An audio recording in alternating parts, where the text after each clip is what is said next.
سلام بینندگان عزیز، امروز پنجشنبه 19 دکبر است، ساعت به وقت شهر پراگ رسیده. حالا فرصت اعلان سرخط موضوعهای برنامه خبری امروز فرا رسید.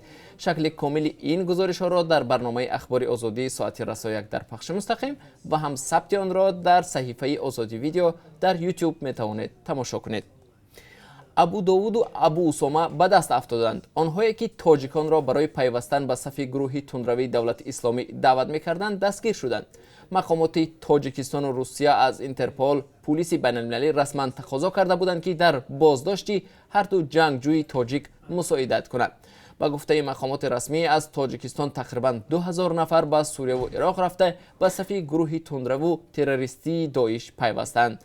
بسیاری از آنهایی که کشته و قسمی هم به تاجیکستان برگشتند به زندان محکوم شدند. یکی از موضوعهای برنامه خبری امروز همین خواهد بود.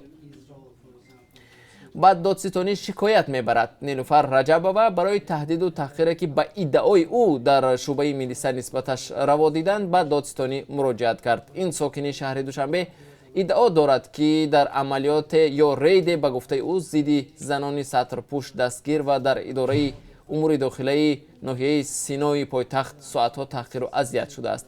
این در حالی است که دیروز دادگاه رجبوه را برای میده اوباشی جریمه بست. در این باره نیز امروز صحبت خواهیم کرد.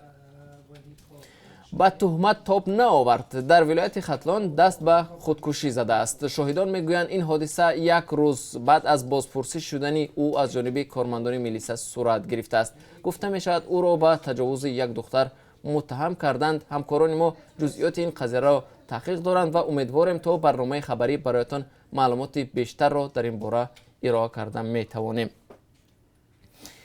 این انعکاسگر مشکلات مهاجران جایزه گرفت. خبرنگار تلویزیونی نستعه شوریم که یک بخش رادیوی آزادی است برای تهیه گزارش ها از روزگار مهاجران تاجیک قدردانی شد. همچنین به یک حامی حقوق مهاجران جایزه مهاجر سال سپرده شد. تحلیلگران بر اینند که در کشوری که قریب هر یک عائله‌اش مهاجر دارد اعلان چنین آزمون‌ها و با این راه دیگر باره جلب کردن توجه جامعه و مقامات به این موضوع مهم است. تفصیلات را بعد 3 ساعت دیگر در اختیار شما خواهیم گذاشت. در شرایطی که بازار خبرهای فیکی تفسان است، چگونه میتوان خبرهای واقعی را از دروغ جدا کرد؟ در این باره ما در برنامه خبری یک گزارش خواهیم داشت. باید گفت هرچند در کشورهای امریکا و اروپا فکت چکینگ یا دلیل سنجی تاریخی نزدیک 20 ساله دارد، اما در تاجیکستان این رویه تازه رایج می شود.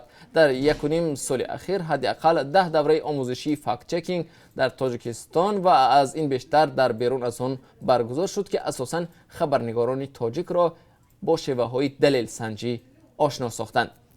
بیننده ارجمند، ما هر لحظه خبر و حادثه های تاجیکستان و جهان را پیگیری میکنیم. در برنامه اخبار شما را با آخرین تحولات تاجیکستان و جهان آشنا میسازیم. تا کمتر از 3 ساعت دیگر ما را در پخش زنده در صحیفه آزادی ویدیو در یوتیوب و هم صحیفه های رادیو آزادی در فیسبوک و ادنا کلاسنیکی همراهی کنید.